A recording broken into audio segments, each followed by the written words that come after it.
서울대학교 행정대학원을 정렬을 했습니다.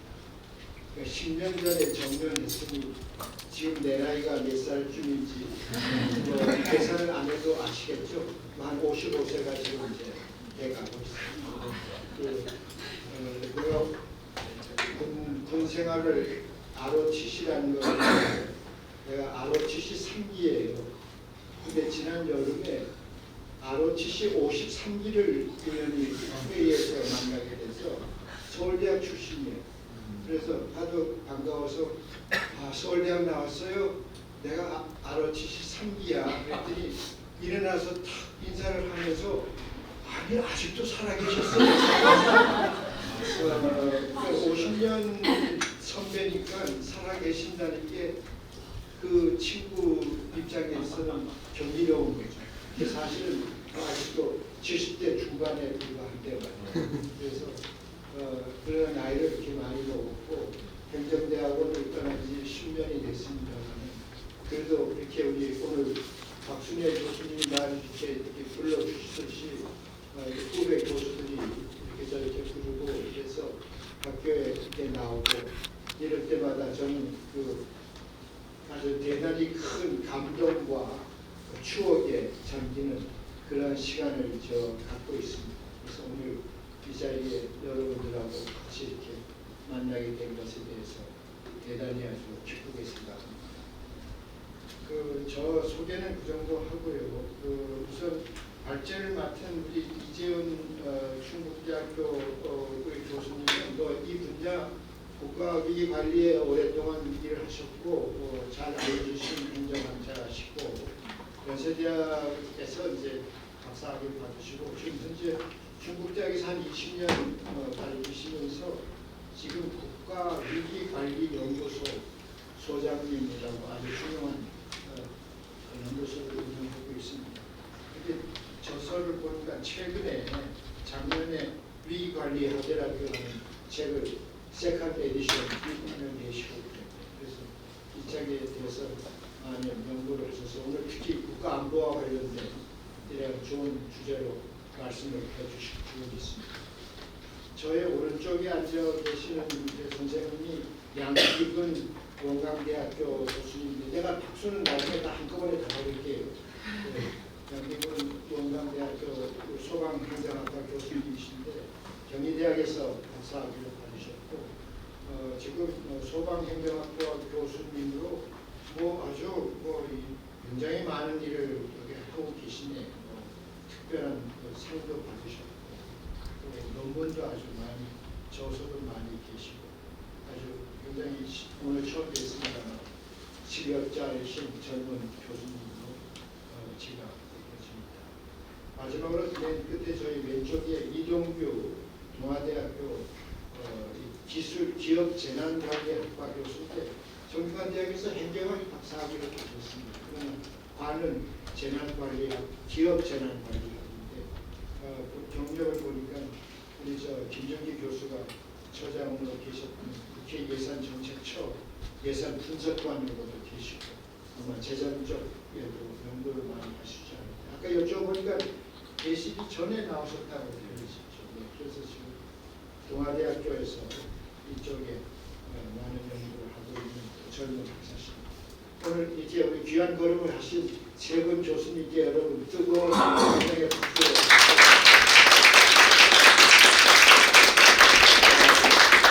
그러면 이제 시작하겠습니다.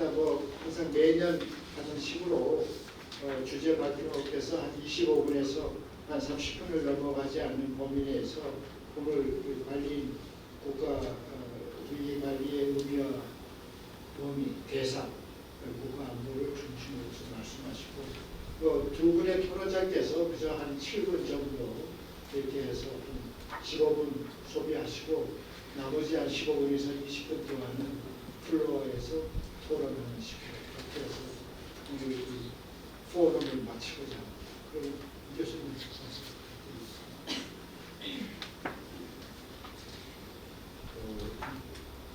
박순애 교수님 추천으로 이렇게 좋은 기회를 갖게 돼서 너무 감사하다는 말씀입니다.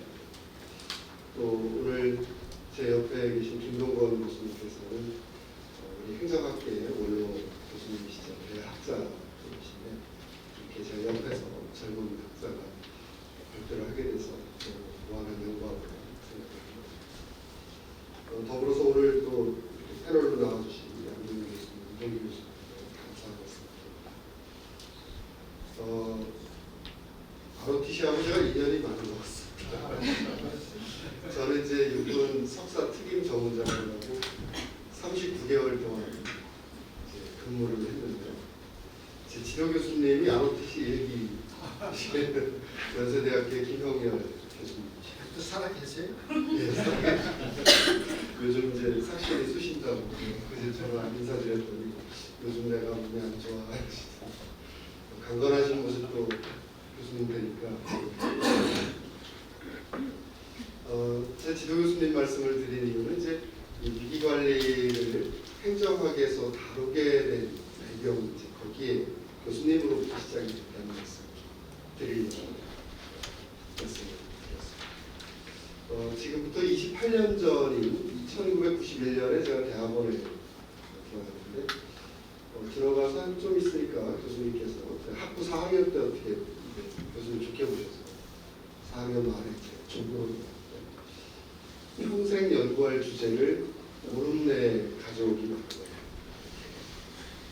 여기 대학원생들 아마 뜨끔뜨끔할 거예요. 그런 얘기. 석사 논문 주제도 아니고 평생 연구할 주제를 오름 내로 가져오게. 그 말을 듣고 그 오름이 저한테는 정말 너무 하늘이 녹았고 그때가 1월 초였는데 기특한 순간이었어요.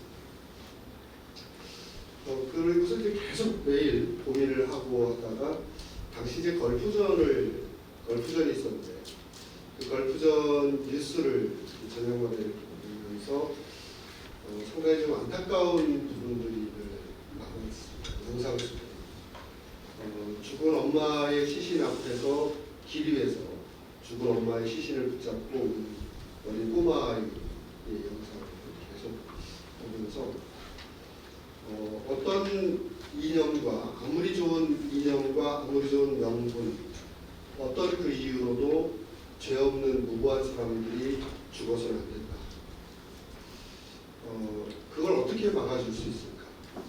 이제 그 안타까움에서 이제 계속 제가 학부 베이스가 이제 문학을 하고 그리고 나서 이제 행정학을 복수 전공으로 해서 행정학에 흥미를 갖고 이제 그렇게 하면서 이제 대학원까지 왔습니다.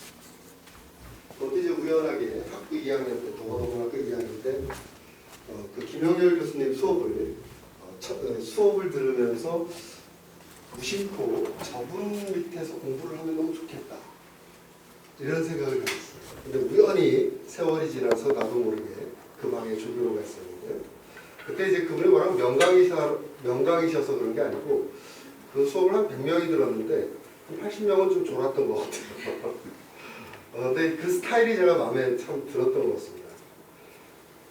그러면서 이제 이 문제를 해결할 수 있는 게 뭐 없을까 하고 이제 그 지도 교수님 책을 봤더니 그 한 챕터가 정책학이라는 책의 한 챕터가 위기관리라고 하는 챕터가 있었습니다. 그래서 이제 그걸 가지고 프로포저를 쓰고 이 분야를 연구하면 어떨지 싶습니다 하고 한 페이지짜리 이제 말씀을 드렸더니 이걸로 평생을 연구하게라는 허락을 해주셨어요. 다만 그 시대가 이제 이런 자료가 거의 없던 때라 자료도 없고 선행 연구도 없으니 고생이 많겠지만 평생을 한번 해볼게 이렇게 말씀을 해주셔서 그게 지금까지 한 길로 28년 동안 연구를 해오고 있습니다. 그러다 보니까 이제 오늘 박순애 교수님 추천으로 이렇게 발표 주제를 좀 달라 이렇게 말씀을 하셨는데 고민 끝에 제가 잡아서 이제 주제를 잡고 보내드렸던 게 행정학의 새로운 융복합 연구 영역으로서의 위기관리의 의미와 범위 대상이라는 제목을 제가 보내드리게 됐습니다.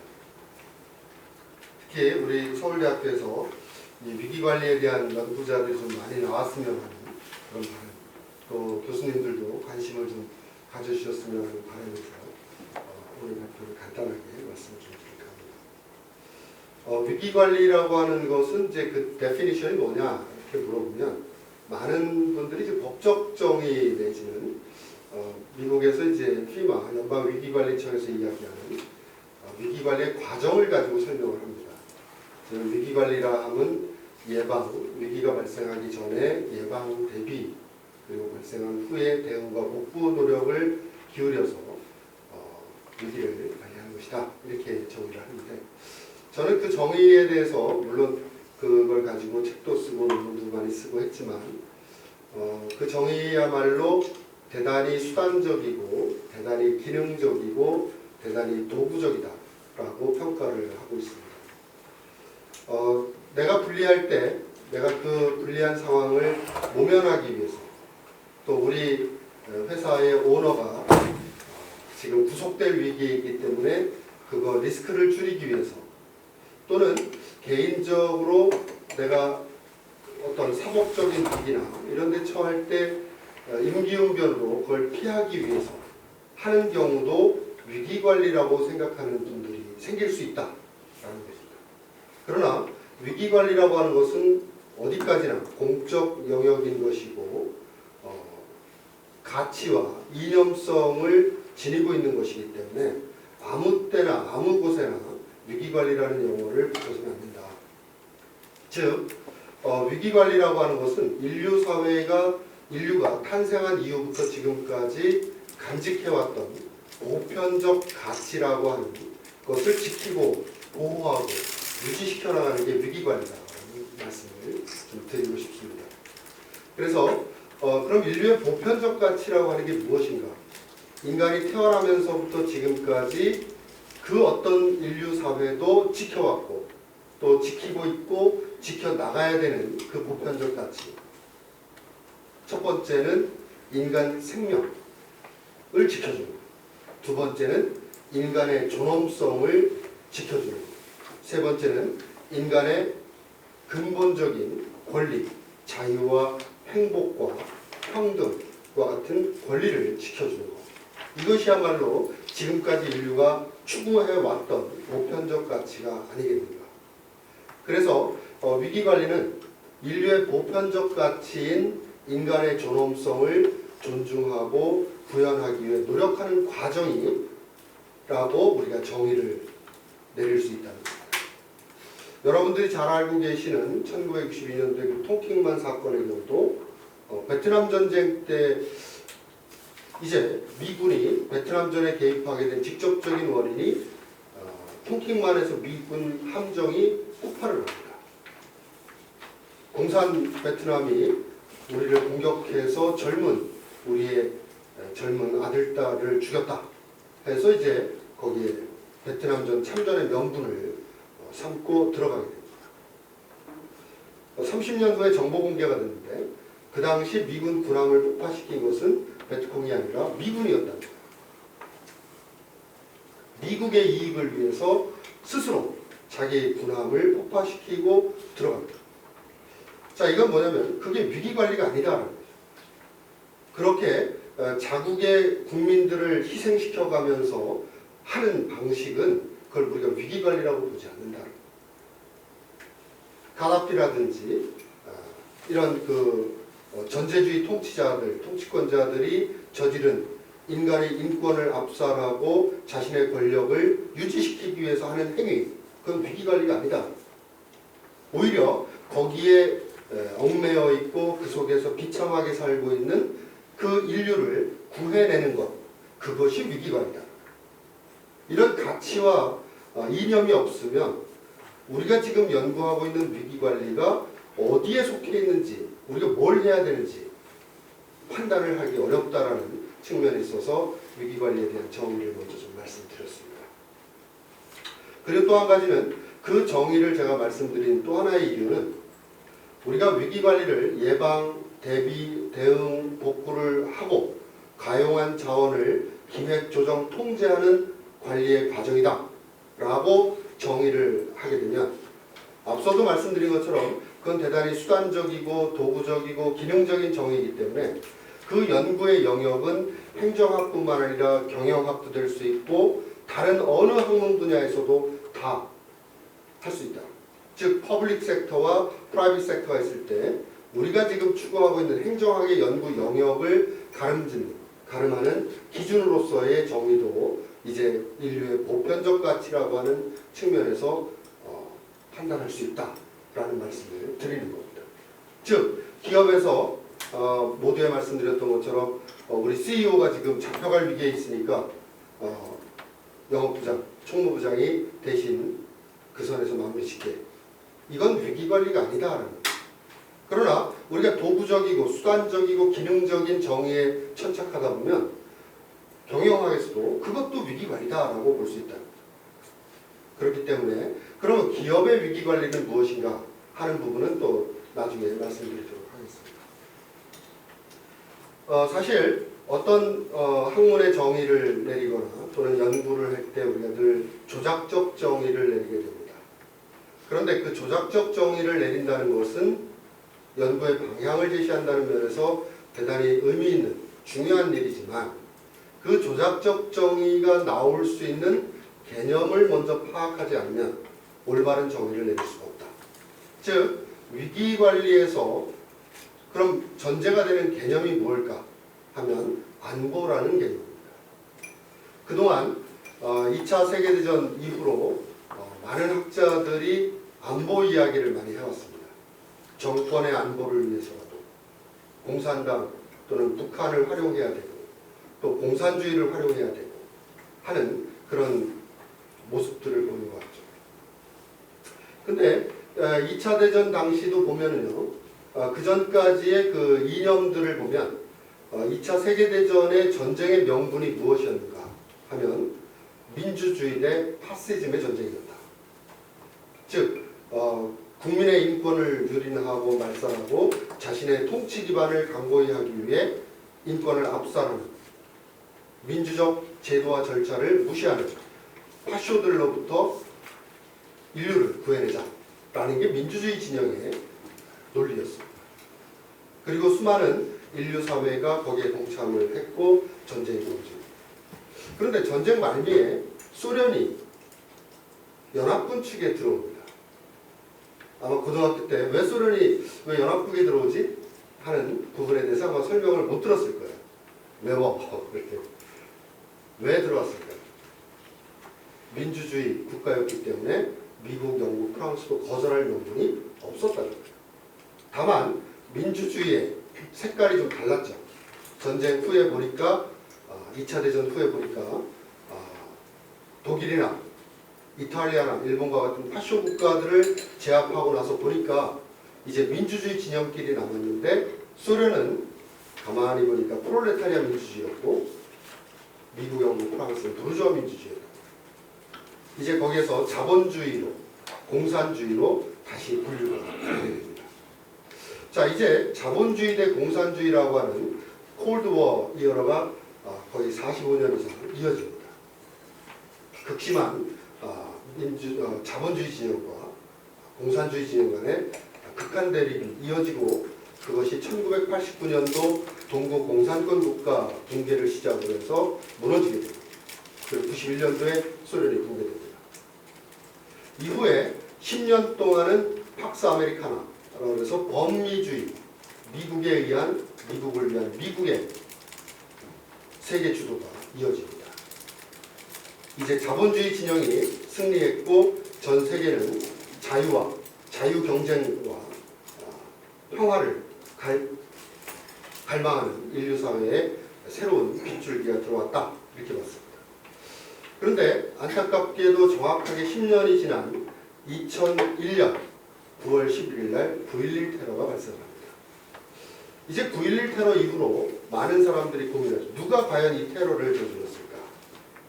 그것도 전 세계 자본주의의 본산인 미국. 그 미국 중에서도 자본주의의 첨단 도시 뉴욕. 뉴욕 중에서도 월스트리트를 안고 있는 맨하튼. 그리고 맨하튼 중에서도 월스트리트.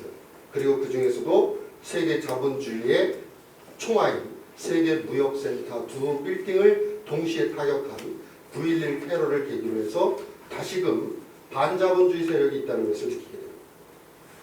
즉 그 이전까지 냉전 시대에서는 시큐리티의 개념이 오로지 공산 세력으로부터의 전통적 군사 안보, 즉 우리의 안전 보장을 위협하는 것은 전쟁과 테러리즘과 무력 도발과 국지 분쟁, 핵무기 개발, WND 개발과 같은 군사적 위협만이 우리의 안보를 위협하는 것이다 라고 봤고, 군사적 안보 개념 속에서 당시 국가 위기는 바로 군사 위기를 의미했던 겁니다.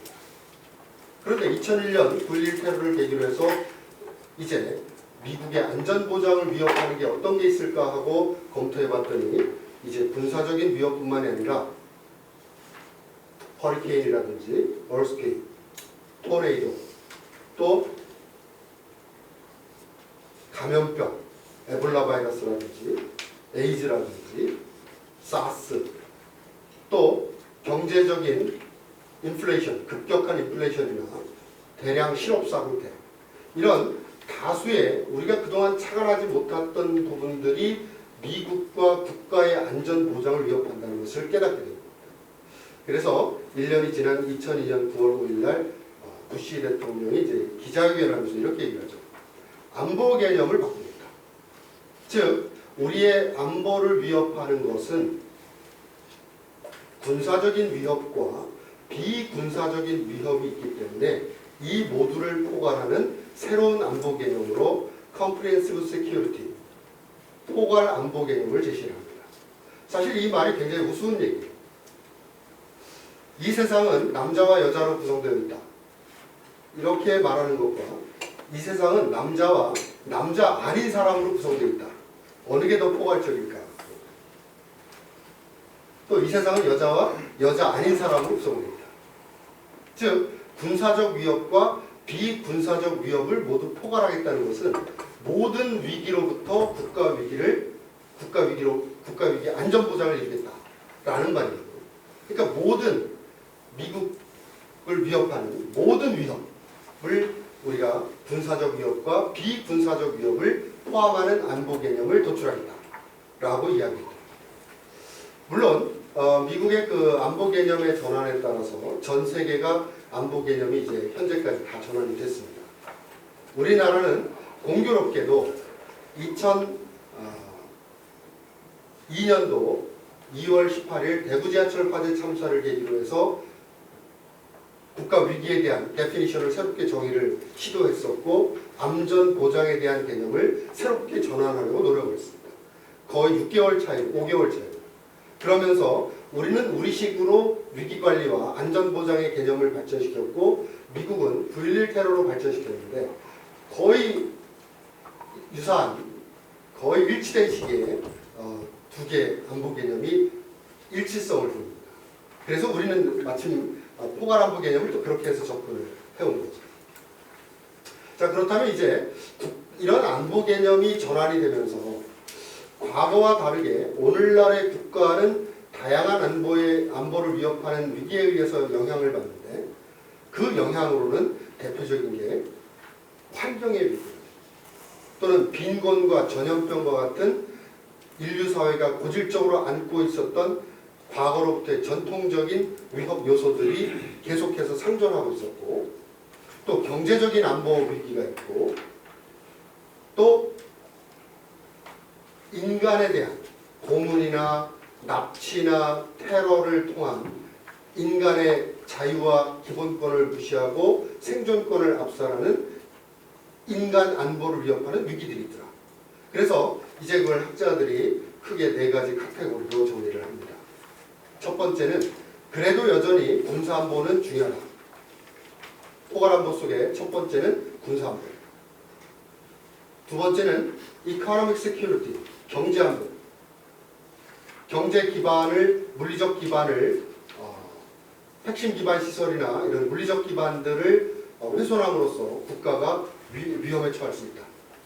또 각종 인플레이션이나 또는 디플레이션이나 각종 경제적인 위기 요인에 의해서도 환율이나 또는 수출의 제재 이런 것으로 인해서도 위기가 올 수 있다.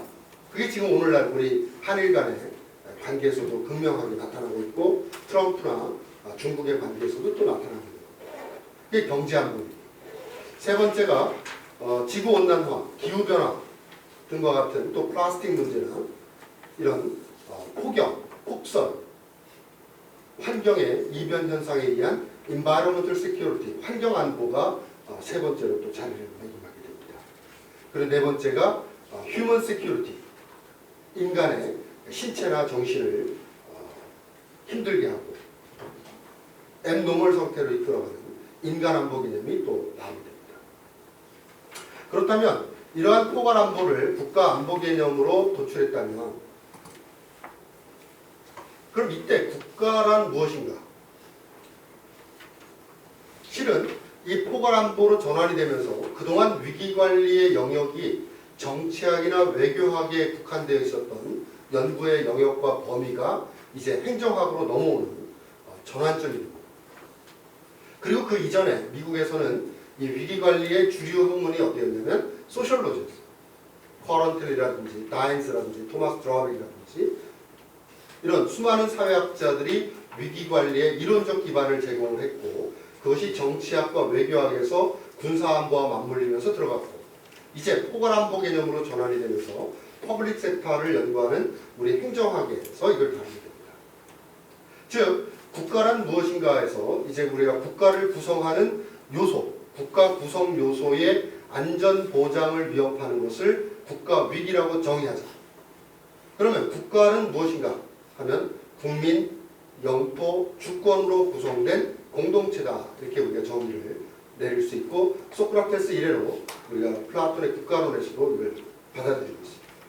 따라서 국민의 안전 보장을 위협하는 요소, 영토의 안전 보장을 위협하는 요소, 주권의 안전 보장을 위협하는 요소가 우리가 국가 위기다라고 볼 수 있습니다.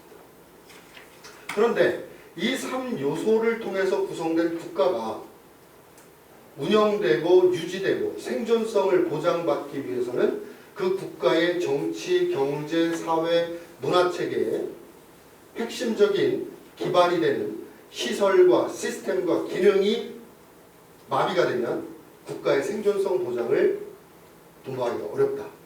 해서 우리는 그것을 크리티컬 인프라스트럭처라고 해서 국가 핵심 기반이라고 정의를 하고 있습니다. 그래서 그럼 그런 국가 핵심 기반이 뭐냐 하면 좀 전에 말씀드린 정치, 경제, 사회, 문화체계의 핵심적인 기반이 되는 시설, 시스템, 기능이다. 눈에 보이지 않는 펑션까지도 우리는 핵심 기반이라고 이야기합니다. 그렇기 때문에 핵심 기반 시설이라고 말을 하지 않고 핵심 기반이라고 하는 이유가 핵심 기반 시설, 핵심 기반 시스템, 핵심 기반 펑션까지를 포함하는 것이다. 그러면 예를 들면 어떤 게 있느냐? 금융 시스템, 교통 수송 시스템, 전력 시스템, 정보통신 시스템, 주요 산업단지 시설, 에너지 시스템, 원자력, 댐, 정부 시설물, 공중보건 기능, 공공질서 유지 기능, 국가 상징물 체계. 이러한 것을 우리가 국가 핵심 기반이라고 이야기를 합니다. 그걸 분류하게 된 건 이제 또 다른 제 또 아티클에서 다 이제 아티클이 좀 있으니까 나중에 참조를 해주시고요. 이제 그런 면에서 본다면 국가 위기라고 하는 것은 국민의 안보, 국민 안보를 위협하는 것, 영토 안보를 위협하는 것, 주권 안보를 위협하는 것, 국가 핵심 기반 안보를 위협하는 것을 국가 위기라고 정의를 할 수 있는데 그 중에 국민 안보를 위협하는 것을 보니까 두 가지로 분류를 할 수 있다는 거예요. 첫 번째는 국민의 일상생활 속의 안전을 위협하는 요소들이 있고 또 하나는 국민의 일상생활 바깥에서 국민의 안전보장을 위협하는 겁니다. 실은 이 연구 이 부분은 제가 그 한국정보통신정책연구원에 이제 그 초빙 교수로 같이 코업을 하자고 해서 이제 그분들하고 같이 한 6개월 동안 같이 공동 연구를 한 10여 년 전에 했습니다. 그때 15년 전 된 것 같아요. 그때 이제 그 고민이 이거였어요. 그 당시 노무현 대통령 때의 고민이 유비쿼터스 소사이어티로 가야 되는데 유소사이어티를 위협하는 데 대해서 미리 대책을 만들어야 된다. 근데 기존에 당시 소방방재청에서 하던 그런 재난관리 방식과는 분명히 다른 게 나올 텐데 어떤 위협이 우리를 위협할까 해서 계속 고민을 하다가 이런 생각을 해본 겁니다. 우리 생각을 바꿔보자. 분리의 틀을. 지금까지 자연체계, 사회체계 이런 데서 발생했다고 늘 그걸 분류기준으로 삼았다면 이제는 우리의 일상생활 안에서 우리를 위협하는 것과 밖에서 위협하는 것을 한번 기준으로 삼아서 분리해보자 했더니 놀라운 사실을 알게 됐습니다. 그때까지 한국의 위기관리 시스템은 전부 다 일상생활 밖에서 우리의 안전을 위협하는 재난에만 초점을 맞추고 있습니다. 그래서 우리의 일상생활 속의 안전을 위협하는 게 뭐가 있을까 해서 기준을 두 가지로 잡고 사사분면으로 나눠서 거기에 속하는 것을 분류해서 제시한 게 이제 제 책에도 있지만 이 아티클 속에도 이 발표문 속에도 뒤에 보면은 국민 생활안전이라는 이름으로 나와 있습니다.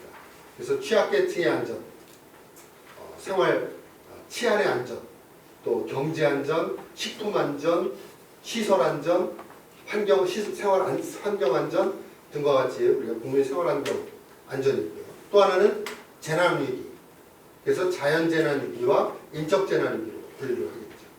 두 번째, 영토와 주권의 안보를 위협하는 게 바로 전통적 군사안보위기다. 그래서 기존에 이야기했던 위기들이 바로 여기에 군사안보위기가 들어갑니다.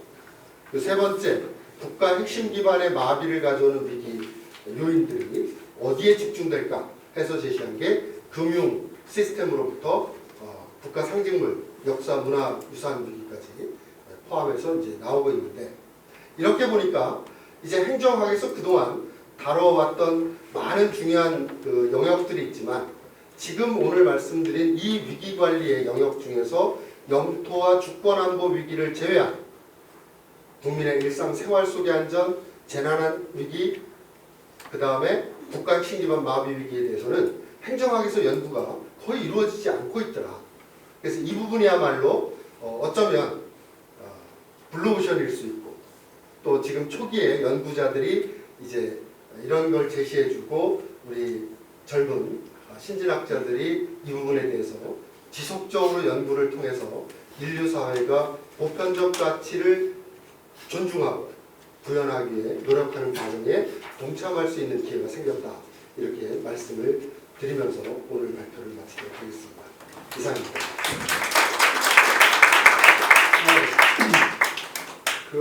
제가 여기 오늘 올 때 사실 이 발제문을 읽지 않고 왔어요.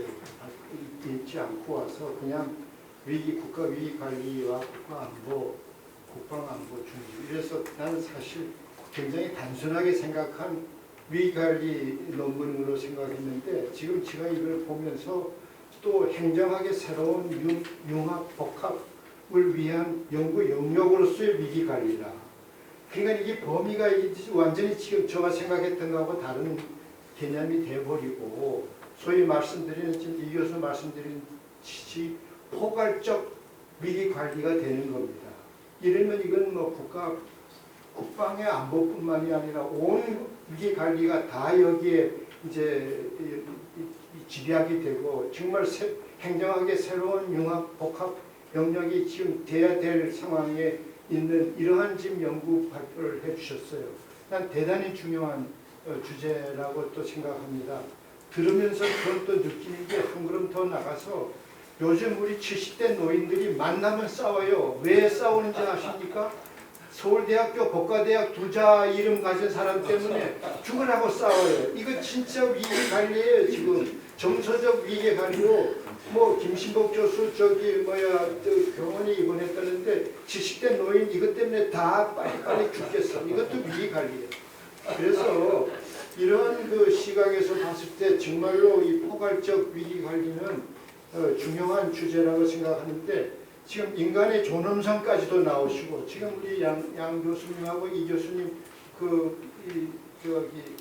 보니까 잘 지금 정리를 해주셨어요. 그래서 말씀을 지금 듣도록 하겠습니다. 양기림 교수님 뭐 한 5분 그저 플러스 마이너스로 2번 더 말씀해 주시면 고맙겠습니다. 네, 반갑습니다. 소개받은 문광대학교 양기근 교수입니다. 평소 굉장히 힘들었던 통제학에 선배이신 김동원 교수님 사회 세션에 보게 되어서 굉장히 영광이고요. 또 한편으로는 오늘 발제하신 이재훈 교수님은 평소에도 교류가 많긴 하지만 위기관리를 정립하기 위해서 많은 시간을 투자하고 또 연구를 굉장히 많이 하시는 그래서 좋아하기도 하고 존경하는 선배 교수님의 글에 대한 평이어서 굉장히 조심스럽기도 하고 그렇습니다. 제가 글을 읽으면서 생각했던 몇 가지 중심으로 토론을 하고자 합니다. 이재영 교수께서 발표해 주신 행정학의 새로운 융복합 연구 영역으로서의 위기관리, 그 의미와 그다음에 그 의미 대상. 이 발제문을 읽으면서 위기관리의 궁극적 목적인 인간의 존엄성을 구현하고자 하는 학문적 노력 여기에 대해서 고민을 많이 해왔고 저도 학자로서 연구자로서 어떻게 기여할 수 있을까를 생각해 봤습니다. 행정학을 공부하면서 특히 정책학 헤럴드 라스웰이 이야기한 민주주의 정책학에 보게 되면 이 정책학의 궁극적 목적이 바로 인간의 존엄성 구현이라고 책을 통해서 아티클을 통해서 배워왔습니다. 그런 측면에서 보게 되면 인간의 존엄성을 구현하기 위한 학문적 노력들은 과거로부터 꾸준히 있어왔고 이제 이러한 노력들이 이러한 노력들을 위기관리라는 큰 학문적 새로운 학문적 틀 속에서 정립하고자 하는 것이 바로 이재영 교수님의 주로 아티클에서 주장하고자 하는 것들이라고 생각합니다. 그런 의미에서 전적으로 이 발제에서 주장하고 있는 굉장히 새로운 융합 학문으로서의 위기관리의 연구 대상으로 포함시켜야 한다는 그런 기본적인 생각을 전적으로 다 동의를 합니다. 그런데 이제 인간의 존엄성을 구해나가고자 하는 이 노력이 국가 안보 환경의 변화 속에서 굉장히 좀 어려워지고 있습니다. 그걸 이제 발제문에서 잘 드러나고 있는데 포괄적 안보를 통해서 이것을 이제 해결하고자 하는 것 그런 큰 틀에서도 전적으로 동의를 하고요. 예를 들면 이제 전통적 안보 개념에서 이제 포괄적 안보 개념으로의 전환 이 주장의 핵심은 이제 여러 가지 의미를 담고 있겠지만 제가 오늘 드리고 싶은 말씀은 위기관리의 궁극적 목적인 인간의 존엄성을 어떻게 구현할 것인가에 초점을 맞춰서 말씀을 드리도록 하겠습니다. 결국 위기관리 연구 의미와 대상의 문제라고 보는데 그런 관점에서 전통적 안보에서 경제안보, 인간안보, 환경안보 이런 안보들을 다 포함한 포괄적 안보를 통해서 국가위기 유행을 분류하고 그런 국가위기 유행을 관리함으로 인해서 인간의 존엄성을 구현하고자 하는데 굉장히 의미가 있고 가치가 있다라고 생각합니다. 근데 저도 이제 위기관리를 평생 연구하는 학자로서 제 고민을 이제 말씀드리면 두 가지 고민을 발제문을 읽으면서 또 하게 되었는데 이 첫 번째 고민은 물론 이제 발제문에서는 잘 나와 있어서 14페이지 보시게 되면 아래에서 6줄에 보게 되면 이 포괄적 안보 관점에서 이제 국가 안보 개념을 정의한다라고 명확하게 밝히고 있기 때문에 저는 이제 여기서 여기에 대한 논의를 하고자 하는 것이 아니고요. 제 고민을 여기서 좀 더 나아가서 위기관리의 궁극적 목적이 인간의 존엄성 구현인데 이 포괄적 안보 관점에서 접근하게 되면 결국 국민의 안전, 국민의 존엄성을 구현하는 데는 적절하다고 보지만 위기관리 혹은 민주주의 정책학의 궁극적 목적이 인간의 존엄성을 구현하기에는 좀 접근하기 상당히 어려운 부분이 있지 않을까. 이게 제가 평소에 가졌던 제 나름대로의 고민이고요. 그 이유가 미세먼지나 그다음에 코로나와 같은 기후 환경 변화와 같은 것은 국가들 간의 상호 의존성이 확대되어 있고 우리 국가만의 문제로서는 해결하기 어려운 이 문제, 즉 위기, 재난인데 이걸 해결을 통해서 인간의 존엄성을 구현하려면 결국 포괄적 안보라는 개념이 굉장히 포괄적으로 안보 개념을 확대하고 있긴 하지만 국가 혹은 민족 개념을 넘어서서 해결하기에는 상당히 어려운 부분이 있지 않나 그런 관점에서 문재인 정부 헌법 개정안에도 있듯이 국민의 안전권을 기존에는 국민을 안전하게 하고자 하는 권리가 있다라고 규정했던 것을 그 개정안에도 헌법 개정안에도 보게 되면 인간의 안전권을 확보하겠다라고 권리를 보장하겠다라고 되어 있는 것이 이 국민에서 좀 인간으로 우리가 어떻게 하면 학문적 위기관리나 학문적 발전을 통해서 나아갈 수 있을까가 제가 첫 번째 가졌던 의문이고요. 그런 의문으로서 이제 두 번째 고민은 즉 인간의 존엄성을 구현하는 과정이 위기관리 궁극적 목적이고 정책의 궁극적 목적이라고 하면 우리가 좀 관점을 국민에서 인간으로 또 국민을 포함한 또 국민이 아닌 사람들까지 포함할 수 있는 즉 인류 발제 이정 교수님 발제하시면서 말씀하신 인류 보편적 가치로서의 인간의 존엄성을 구현할 수 있는 방안을 좀 어떻게 해결할 수 있을까 그런 의미에서 보게 되면 그림 16페이지에 있는 이 그림에 어떻게 하면 좀 더 위기 유행을 포함해서 국민이 아닌 인간의 존엄성도 보호할 수 있는 그런 위기 유행 분류가 가능할 수 있을까 하는 고민을 같이 하면서 토론을 마치도록 하겠습니다. 시간을 워낙 적게 주셔서요. 네, 고맙습니다. 네, 고맙습니다. 네, 답변은 나중에 또 다 추가적으로 또 듣도록 하겠습니다. 그럼 우리 이동 교수님, 네. 이동규 교수님. 예, 알겠습니다. 동아대학교의 기업재난과학 이동 교수입니다. 저도 사실 이제 행정학으로 출발했는데 지금 사실 소속돼 있는 곳은 기업재난관리학과입니다. 사실 두 가지 키워드가 있는데 기업 수준에서 이제 재난 관리학을 이제 일종의 교육도 하고 뭔가 이제 홍보도 하고 그런 목적을 띄고 있는 학과입니다. 근데 사실 저 단어를 볼 때마다 좀 불편해요. 그러니까 그 이유는 좀 설명을 드리겠습니다. 뭔가 이제 미스매칭된 조합인데 이게 이제 국가의 어떤 그 당시 이제 세월호 이후에 기업에서 이제 재경감 차원에서 믿은 단어를 했어요. 그러니까 이 단어를 써야만이 학과가 나올 수 있는 뭐 그런 거였어요. 좀 말씀드리고 싶은 게 있습니다. 사실 뭐 토론문에도 작성했지만 서두에 이제 이재영 교수님께서 사실은 말씀하시는 이 부분들 뭐 전적으로 공감하고요. 예를 들면 이제 포괄적 안보라고 말씀하시는 이 부분, 저도 이제 서두에 명확하게 이재영 교수님 그대로 그냥 워딩을 해놨는데 이 포괄적 안보 개념에서 이제 군사뿐만 아니라 경제, 사회, 환경, 과학, 기술 등 많은 분야로 확대, 충분히 공감합니다. 그래서 이제 이 컴프레hen시브라고 하는 이 포괄적이 굉장히 저는 중요하다고 보고 이걸 오늘 논의하고 싶은 거예요. 근데 이 포괄적이라는 부분은 이렇게 생각하시면 될 것 같아요. 지금 예를 들어서 얼마 전에 이제 사우디아라비아에서 드론 테러가 났잖아요. 그럼 그 나라에서 봤을 때는 안 보여요. 근데 우리나라에서 봤을 때는 물가나 경제 위기로 이어지는 거예요. 네, 물가가 요동치고 우리가 컨트롤할 수 없는 걸로 가니까 이제 경제 위기로 가는 거죠. 근데 이런 것들이 비일비재합니다. 그러니까 어떻게 보면 안보의 영역하고 그러니까 이제 재난 영역이 자꾸 왔다 갔다 하는 거죠. 혼선을 두고 있는 거예요. 근데 그걸 이제 우리가 쓰는 용어 이제 국가 위기 관리라고 하는 이 부분인데 국가 위기 관리를 본령의 정보 검색을 해서 검색을 해보시면 안 나와요. 네. 단어가 하나 나옵니다. 어디서 나오냐면 국가안보실 직제 제4조 2에 나옵니다. 여기에는 이렇게 돼 있어요. 국가위기관리센터장에 대해서 얘기를 하고 있는데 거기 이렇게 돼 있어요. 국가위기 관련 상황관리 및 초기 대응을 위해 국가안보실장 밑에 국가위기관리센터장 1명을 둔다. 이게 다예요.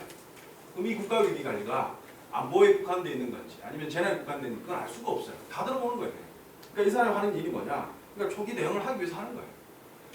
이걸 근데 생각해 보시면 이렇습니다. 우리가 재난 및 안전 관리, 우리는 일단 법을 가지고 생각을 일단 해야 되니까 컴프레hen시브 관점으로 생각해 보시면 우리는 일단 재난 유형별로 관리합니다. 그러니까 일단 34종이 있어요. 그러니까 자연재난 범죄하고 사회재난 범죄가 있는데 여기서 이제 34종이 있는데 이 34종이 단일 유형으로 오는 게 절대 아닙니다. 복합적으로 오죠. 그러니까 이걸 이제 또 관련 개별 법령을 다 갖고 있어요. 부처마다. 그러니까 이게 굉장히 복잡한 매트릭스가 딱 나오니까 현장에서 다 우왕좌왕하는 겁니다. 그래서 미국은 아예 어떻게 했냐면 컴프레hen시브가 포괄적으로 그냥 효율적 측면에서 그냥 단일 행정권을 딱 집행하는 거예요. 근데 미국에서 사실은 비판적으로 지금 와서 이제 학자들이 얘기한 건 뭐냐면 이 단일 집행권 행정권이 너무 그러니까 넓다는 거예요. 전쟁까지 돌아와 버리니까. 그러니까 예를 들면 9.11 테러는 사실은 테러입니다. 테러인데 사실은 전쟁을 일으켰잖아요. 네. 그러니까 이라크에 대해서 전쟁을 파견할 명분을 만들어냈다는 관점에서 비판을 지금 받고 있습니다. 그래서 이 컴퍼런시가 굉장히 중요한 겁니다. 그래서 저는 뭐냐면 일단 먼저 여기 페이지 34페이지에 보시면 제가 이제 한번 그려봤어요.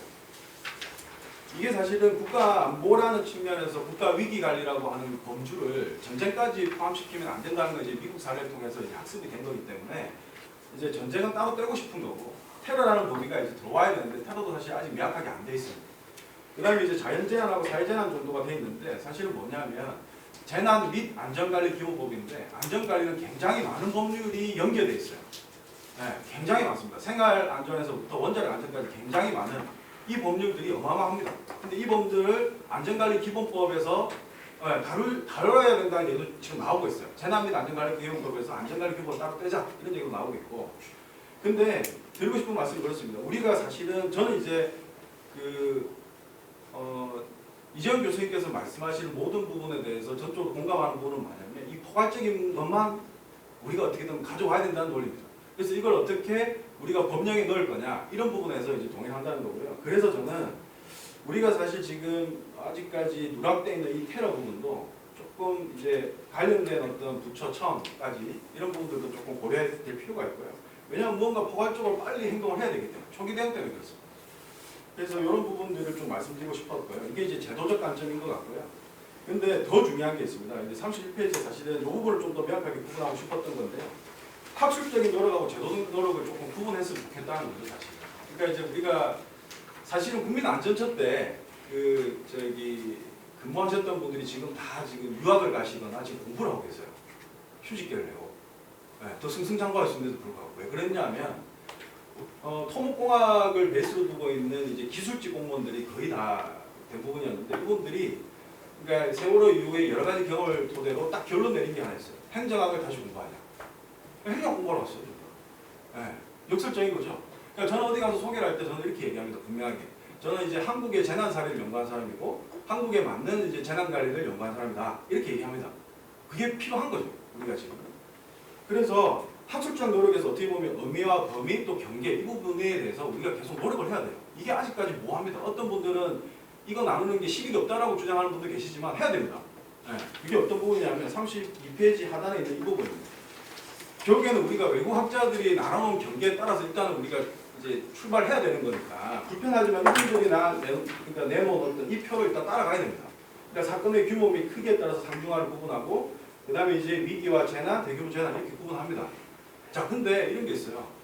예를 들어서 제가 지금 그래서 물을 펼쳐놨는데 우리나라의 한국 가습기 살균제하고요. 그 다음에 이제 세월호 사건을 어디에 둘까요? 위기에 둘까요? 재난에 둘까요? 아니면 대규모 재난에 둘까요? 이런 거죠. 예를 들면.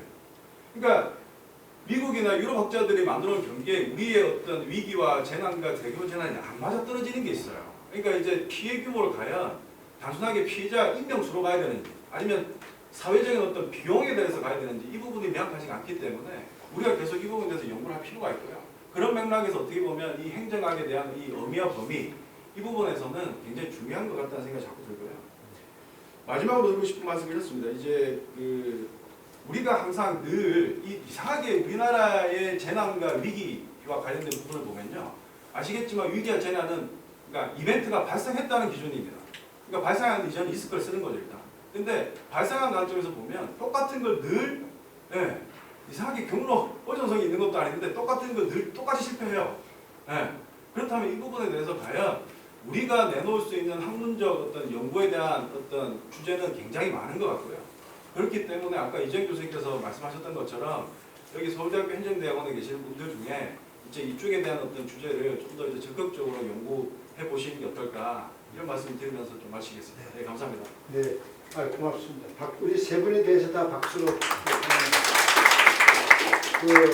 이재용 교수께서 아주 참으로 좋은 박제를 해주셨습니다. 이런 포괄적 안보에 의해서 특히 네 가지 군사, 경제, 환경, 인간 이런 네 가지 프레임 속에서 말씀해 주셨는데 저는 개인적으로는 이 인간 쪽이 난 너무나 요즘에는 중요하고 이 휴먼 시큐리티의 정서적인 문제 이런 것도 중요한 문제라서 많은 토론이 필요하다고 느껴지고 또 오늘 양 교수님하고 이 교수님 두 분의 토론은 제가 느끼기로는 아주 양질의 그 종합적 토론을 참 잘 정리해 주셨습니다. 그래서 제가 기억하는 최근에 그 우리 정책 포럼에 못지않는 좋은 토론을 했다고 느껴집니다. 이제 시간이 한 10분 정도 남아서 플로어의 질문과 이런 걸 받겠는데 지금 그 제안을 받기로 우리 저 정기로 교수님 오셨는데 이거 특별히 좀 말씀을 하실 의사가 계시다고 그렇게 주최적으로 받았어요. 너무 길게 하지 마시고 짤막하게 뭐 말씀해 주시면 고맙겠습니다. 아니 뭐 특별히 말씀드리는 게 아니라 네. 아니 뭐 제가 이게 그 메일을 받아보니까 부제가 국방안보 환경 중심이라 이렇게 돼 있더란 말이에요. 그러면은 이게 못할 자입니다.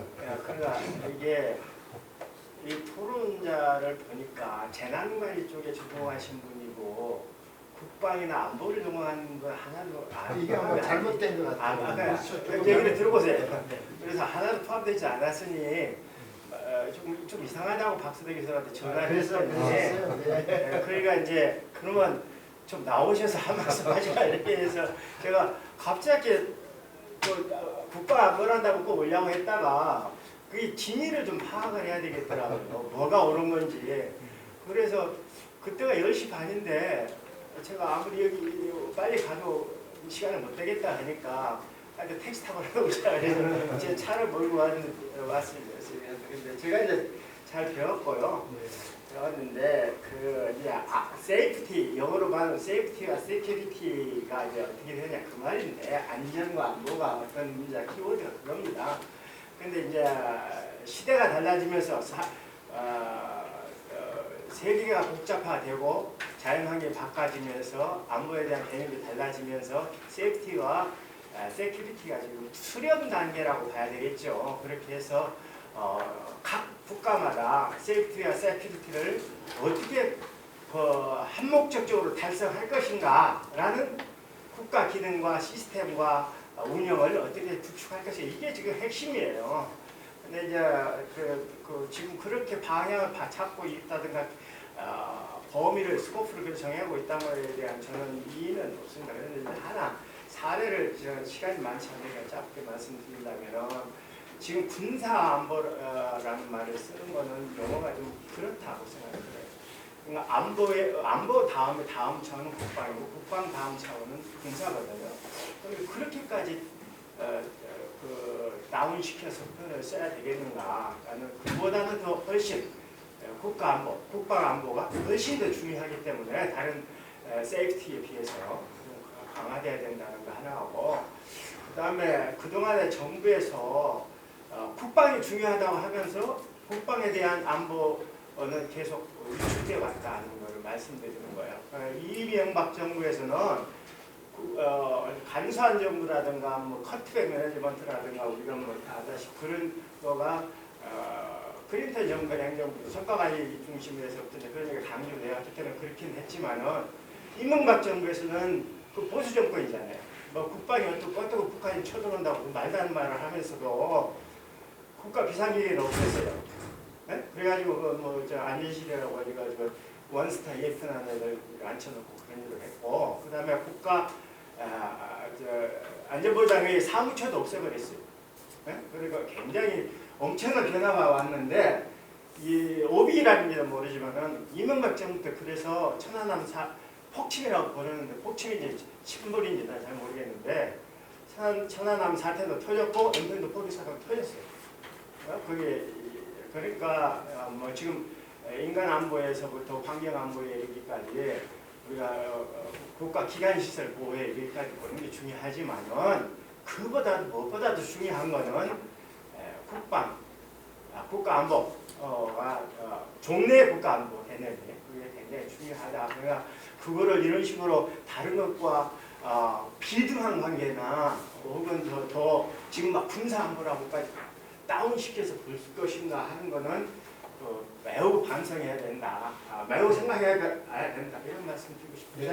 네, 말씀의 뜻을 아주 충분히 잘 알았고 오늘 나오셔서 좋은 말씀해 주셔서 감사합니다. 시간이 수업이 1시부터 있는 학생들도 있고 그래서 자리를 많이 비운 것 같은데 시간도 다 마무리돼 갑니다만 혹시나 플로어에서 뭐 한 분이나 혹시나 짤막한 것이 있으면 한 분 말씀해 주시고 네, 얘기하시죠. 네, 그 마이크가 어떻게 됩니까? 네, 마이크가 없어가지고 그냥 제가 네. 우선 내가 잘 누군지 모르니까 소개를 하시고 우리 학생이신지 혹시나. 예.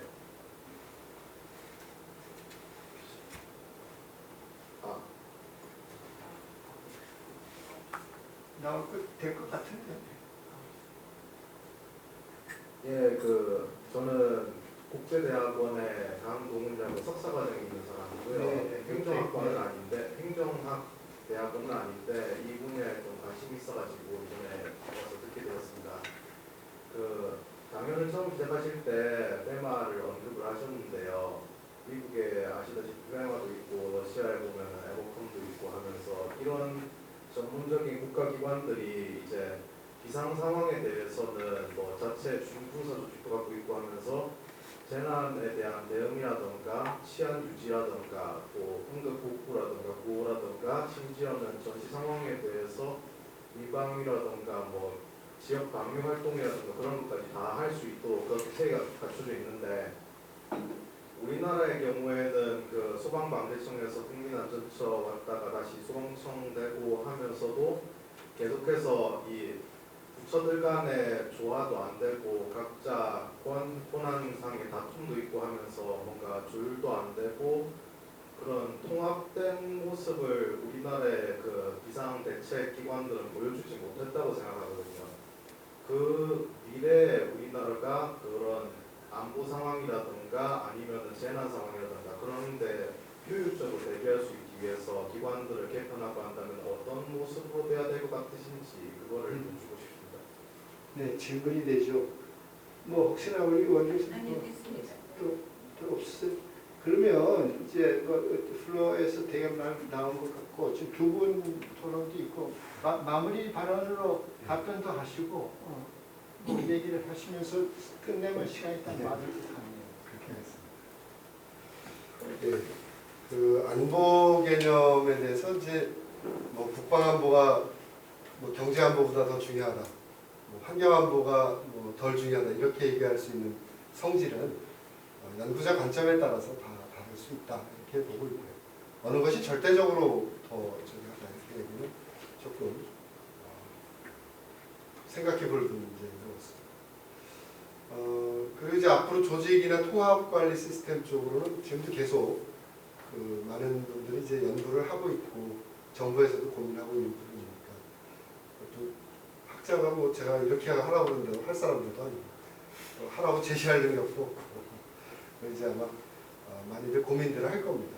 미국도 지금도 고민하고 있고 디파트먼트 홈랜드 세큐리티에서 국토안보부도 지금 계속해서 고민하고 있고 고민해온 지가 벌써 한 16년 이상 되고 있습니다. 이제 우리가 함께 고민해 나가야 될 부분입니다.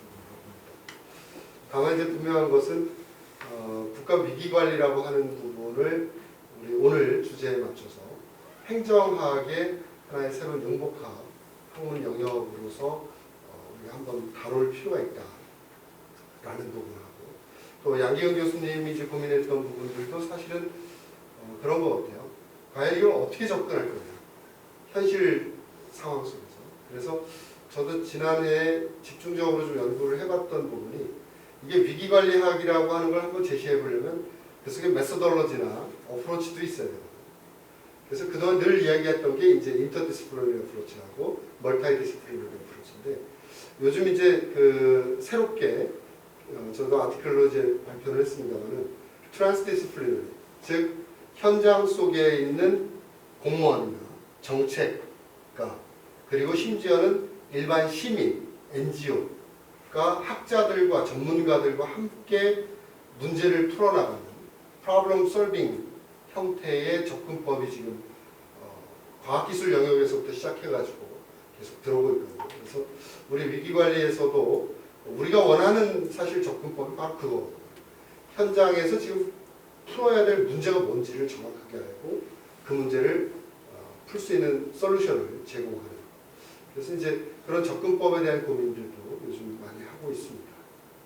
그리고 이제 국제적인 부분도 아까 말씀하셨는데 그건 뭐 잘 아시는 것처럼 우리 한국이 주도를 해서 지금 12년째 국제위기관리학회 ISCM을 이끌어오고 있고 또 내년 4월에는 아시아 15개국 이상 모이는 아시아 위기관리학회를 창립하기로 2년 전부터 논의해서 올 6월에 결의를 했고 창립 준비위원회까지 구성되어 있습니다. 상태이니까 이제 그런 또 학자나 전문가들이 해야 될 몫은 우리들이 꾸준히 해나가면 되지 않을까 하는 그런 생각을 해봅니다. 이상입니다. 저쪽 질문 포함해서 다 됐네. 네. 자 그러면은 여러분 오랫동안 자리 지켜주셔서 고맙습니다. 그럼 이것으로써 제951회 전책 및 지식 포럼을 마치도록 하겠습니다.